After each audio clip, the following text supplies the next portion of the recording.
Bona tarda. Avui volem donar la benvinguda aquí a Terrassa, al barri de la Maurina, al Carlos Prieto, subdelegat del govern i company nostre. Benvingut, Carlos. Aquesta tarda el que farem és donar una volta pel barri de la Maurina, acompanyats d'alguns membres de les associacions de veïns i dels comerciants, doncs senzillament per fer allò que els socialistes sabem fer, que és estar als barris, al costat dels veïns i de les veïnes, escoltant tot allò que ens tenen que explicar.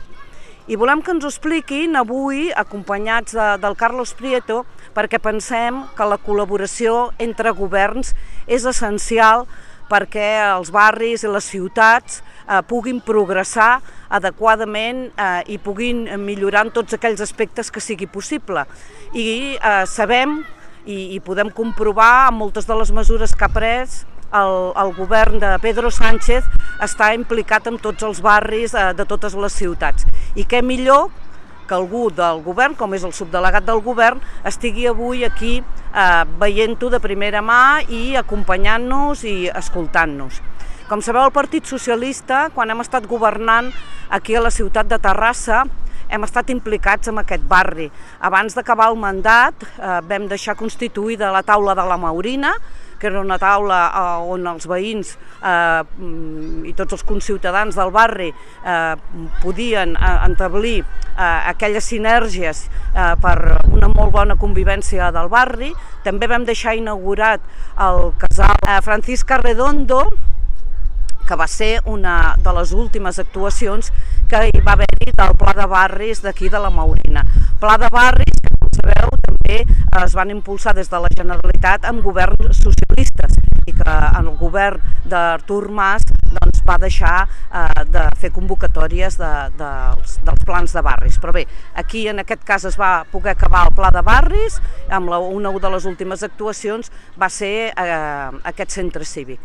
Bé, doncs ja us podrem explicar després tot allò que els veïns i les veïnes ens van comentant, però com nosaltres ja hem estat altres vegades aquí al barri i sabem de les problemàtiques que hi ha, i avui des de el Carlos Prieto podrà escoltar-los de primera mà i donar-nos alguns consells o bé explicar-nos algunes mesures que s'estan prenent des del govern del Pedro Sánchez. I deixo en el Carlos que us pugui explicar també una mica. Gràcies. Bueno, doncs primer de tot bona tarda a les associacions veïnals, socials del barri de la Maurina. Van estar a Can Palet aproximadament un any i mig i pico. El temps de la pandèmia ens ha fet oblidar una mica les dates, però aproximadament fa un any i mig, on van fer el mateix que farem avui, que és tenir una conversa amb les diferents associacions, el ric teixit associatiu i social dels nostres barris, dels barris de Terrassa, que també han representat molts alcaldes socialistes com l'Alfredo Vega, avui present, o com l'Amadeu durant molts anys com a, entre altres ocupacions, tinent d'alcalde de Cultura i moltes altres qüestions, ho sé, però em deixaré moltes i per tant diré una de les més significatives i evidentment venint a donar suport a Eva Candela, la candidata socialista a l'alcaldia de Terrassa i que espero sigui la propera alcaldessa, la primera alcaldessa de la democràcia a la història de Terrassa, que Terrassa quedaria en molt bones mans.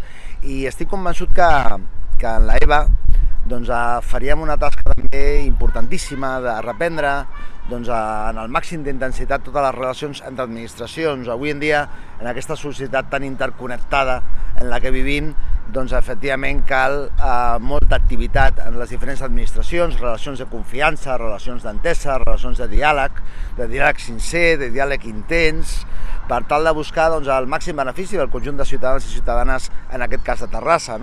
Aquest és l'objectiu de qualsevol governant, és l'objectiu que el PSC sempre es planteja. Evidentment, això ho dic a títol particular, evidentment com a representant governamental vinc a escoltar totes aquelles qüestions que em vulguin plantejar des de les associacions de veïns, com comentava anteriorment, i la veritat és que molt content de poder tornar a acompanyar-vos i crec que no en deixo res i per tant si hi ha alguna pregunta o alguna qüestió contestaríem.